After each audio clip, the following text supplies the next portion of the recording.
very good morning to everyone. This is Shubhangi Rao, working as an assistant professor in Department of Electrical and Electronics Engineering at MLR Institute of Technology. In today's session, we are going to discuss about wave equations in phasor form. So let's start. Any electromagnetic wave in a medium can be completely defined if intrinsic impedance eta and propagation constant eta and gamma of that particular medium are known. Okay, that is why it is always necessary to derive the expression for eta and gamma in terms of the properties of medium. What type of properties? Permeability, permittivity and conductivity, right? So when we want to define electromagnetic wave in a medium completely, we need to find out intrinsic impedance eta and propagation constant gamma in terms of its properties, that means mu, epsilon and sigma, right? So let's derive the equations in phasor form.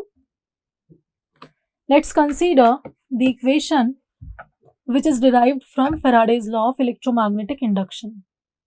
According to that, del cross E is equals to minus dou B by dou T is equals to minus mu dou H by dou T. Now, to solve it, we will take curl of this equation both the sides. So, when we take curl, this equation becomes del cross E is equals to minus mu into del cross dou H by dou T. We rearrange this equation as we know that del and dou by dou T, they are independent of each other, so they are interchangeable. So this equation becomes del cross E is equals to minus mu dou by dou T curl of H. Now we are going to use the vector identity of curl of any vector is equals to gradient of divergence of that vector minus Laplacian of the same vector. So this equation number 2 can be rewritten as gradient of divergence of E minus Laplacian of E is equals to minus mu dou by dou T del cross H. But also we know that according to the Maxwell's equation, which deals with Ampere-Circuital law, we know that del cross H is equals to J plus dou D by dou T. Now, this we are going to put in equation number 3. And equation number 3 becomes gradient of divergence of E is equals to gradient of divergence of E minus Laplacian of E is equals to minus mu dou by dou T J plus dou D by dou T. Now, we also know that divergence of E is equals to 0 according to one of the Maxwell's equation, right? So, this term becomes 0, right? And equation number 4, we can rewrite as minus Laplacian of E is equals to minus mu dou by dou T J plus dou D by dou T. Now, we will make both sides positive by multiplying negative sign in this particular equation. And this equation becomes del square E is equals to mu dou by dou T into J plus dou D by dou T, right? Now let's consider a general electromagnetic wave with both fields E and H, and they are varying with respect to time. So whenever any field varies with respect to time, its partial derivative, that means dou by dou T, it can be replaced by J omega. That means if we want to write any equation in terms of phasor form, we can replace dou by dou T by J omega. So we will rewrite this equation number 5 by replacing dou by dou T from J omega, and this equation becomes del square E is equals to mu J omega into J plus, again in place of dou by dou T we are putting J omega D, right? Now, in place of J, we are going to put sigma E.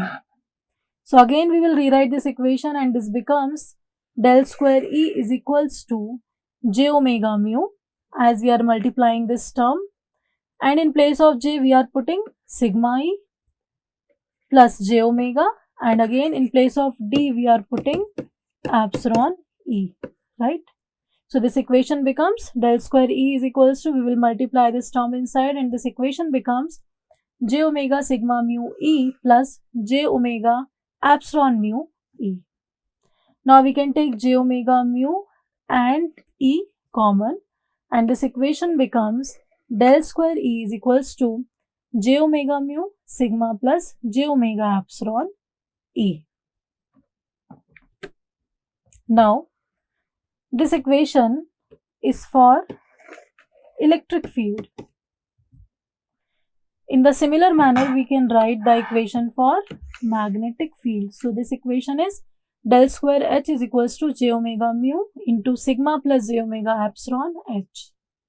So if you see the equation number 6 and 7, they are exactly similar, okay, and they both are representing the properties of medium in which wave is propagating. Now this entire bracket from both the equations, we can replace this with the propagation constant. So we will rewrite this equation. This term we are replacing with this, okay, means basically we are getting gamma is equals to under root of j omega mu sigma plus j omega epsilon, right?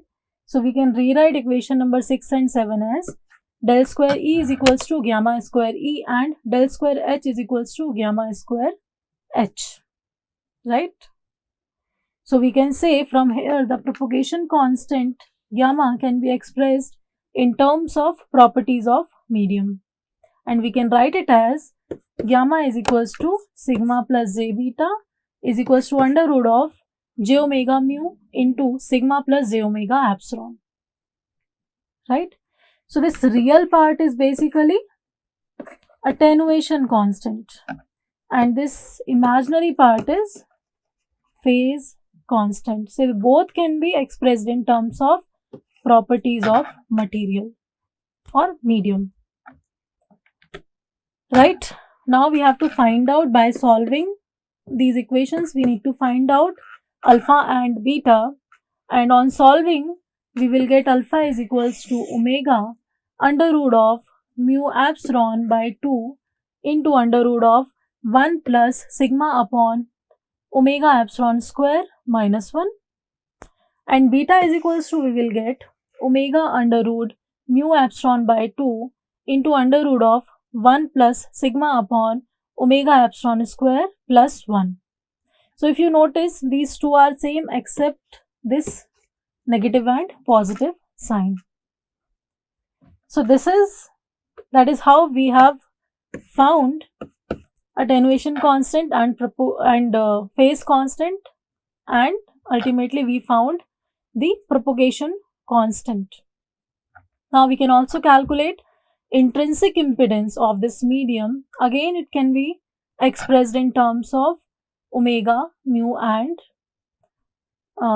mu epsilon and sigma, right? So eta is equals to under root of j omega mu upon sigma plus j omega epsilon, right? This can also be expressed in terms of polar form. So this can be written as mod of eta with angle theta. Upon solving, we will get the value of mod of eta is equals to under root of mu upon epsilon divided by under root of to the power 4 of 1 plus in bracket sigma upon omega epsilon square, and the angle will be tan 2 theta is equals to sigma upon omega epsilon, whose the limit of theta is between 0 to 45 degree, means it can vary from 0 to 45 degrees only, right? So this was the wave equation in phasor form. I hope it was helpful to you. Thank you so much.